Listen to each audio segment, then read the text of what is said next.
नमस्कार. संपूर्ण महाराष्ट्रातील महिलांसाठी आनंदाची बातमी. माझी लाडकी बहीण योजना आता सुरू करण्यात आली आहे. तर आजच्या व्हिडिओमध्ये या संदर्भात आवश्यक पात्रता कोणती आणि या संदर्भात लाभ कसा मिळेल याची परिपूर्ण माहिती आपण घेणार आहोत. चला तर आजच्या व्हिडिओला सुरुवात करूया. तर अशा प्रकारे मुख्यमंत्री माझी लाडकी बहीण योजना सुरू करण्याबाबत मान्यता देण्याबाबतचं परिपत्रक प्रसिद्ध करण्यात आलेलं आहे. तर या योजनेअंतर्गत संपूर्ण महाराष्ट्रातील ज्या महिला आहेत तर या महिलांना दरमहा 1500 रुपये आधार संलग्न बँक खात्यामध्ये वितरित करण्यात येणार आहे.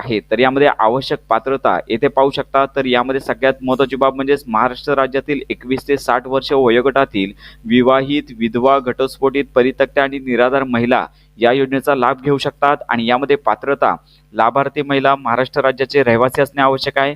राज्यातील विवाहित, विधवा, घटस्फोटित, परित्यक्त्या आणि निराधार महिला या योजनेचा लाभ घेऊ शकतात. किमान वयाची 21 वर्ष पूर्ण व कमाल वयाची 60 वर्ष पूर्ण होईपर्यंत वय असणे आवश्यक आहे. तर सदर योजनेअंतर्गत लाभ घेण्यासाठी अर्ज करणाऱ्या लाभार्थ्यांचे बँक खाते असणे आवश्यक आहे. तर लक्षात घ्या, लाभार्थी कुटुंबाचे वार्षिक उत्पन्न 2,50,000 पेक्षा जास्त नसावे. तर यामध्ये अपात्रतेची कारणे, तर या अंतर्गत जे कॅन्डिडेट येतात, ज्या महिला येतात त्यांना या योजनेचा लाभ मिळणार नाही. तर लक्षात घ्या, ज्या कुटुंबाचे एकत्रित वार्षिक उत्पन्न 2,50,000 पेक्षा अधिक असेल तर त्यांना अर्ज करता येणार नाहीये. ज्याच्या कुटुंबातील सदस्य आयकरदाता आहे, त्याचबरोबर ज्याच्या कुटुंबातील सदस्य नियमित किंवा कायम कर्मचारी, कंत्राटी कर्मचारी म्हणून सरकारी विभाग, उपक्रम, मंडळ किंवा भारत सरकार किंवा राज्य सरकारच्या स्थानिक संस्थेमध्ये कार्यरत आहेत किंवा सेवानिवृत्तीनंतर निवृत्ती वेतन घेत आहेत, परंतु बाह्य यंत्रणेद्वारे कार्यरत असलेले तथा स्वयंसेवी कामगार आणि कर्मचारी अपात्र ठरणार नाही. सदर लाभार्थी महिलेने शासनाच्या इतर विभागामार्फत राबविण्यात येणाऱ्या आर्थिक योजनेद्वारे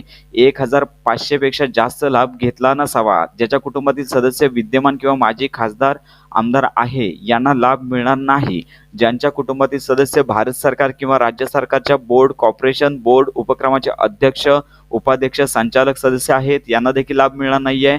ज्याच्या कुटुंबातील सदस्यांची संयुक्तपणे 5 एकरपेक्षा जास्त शेतजमीन आहे यांना देखील लाभ मिळणार नाही. त्याचबरोबर ज्यांच्याकडे 4 चाकी वाहने, ट्रॅक्टर वगळून त्यांच्या कुटुंबातील सदस्यांच्या नावावर नोंदणीकृत आहेत त्यांना देखील या योजनेचा लाभ मिळणार नाही. तर अशा प्रकारे ही अपात्रता वाचून घ्यायची आहे.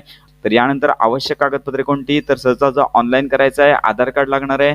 त्यानंतर महाराष्ट्र राज्याचे अधिवास प्रमाणपत्र, डोमासिल सर्टिफिकेट, महाराष्ट्र राज्यातील जन्मदाखला, त्यानंतर सक्षम अधिकारी यांनी दिलेला कुटुंब प्रमुखांचा उत्पन्नाचा दाखला, 2,50,000 पेक्षा कमी उत्पन्न असलं पाहिजे. त्यानंतर बँक खाते पासबुकच्या पहिल्या पानांची छायांकित प्रत, पासपोर्ट आकाराचा फोटो, रेशन कार्ड आणि सदर योजनेच्या अटी व शर्तीचे पालन करण्याचे हमीपत्र. तर अशा प्रकारे ही महत्त्वाची माहिती आहे. आणि यानंतर लाभार्थीची निवड कशी होईल याची संपूर्ण माहिती देण्यात आली आहे. तर लक्षात घ्या, तुम्हाला अर्ज सध्या ऑनलाईन अर्ज करायचा आहे. ऑनलाईन अर्ज केल्यानंतर या अर्जाची छाननी होईल आणि त्यानंतर लाभार्थी यादी प्रसिद्ध करण्यात येईल. तर अशा प्रकारे ही महत्त्वाची माहिती इतरांपर्यंत नक्की शेअर करा.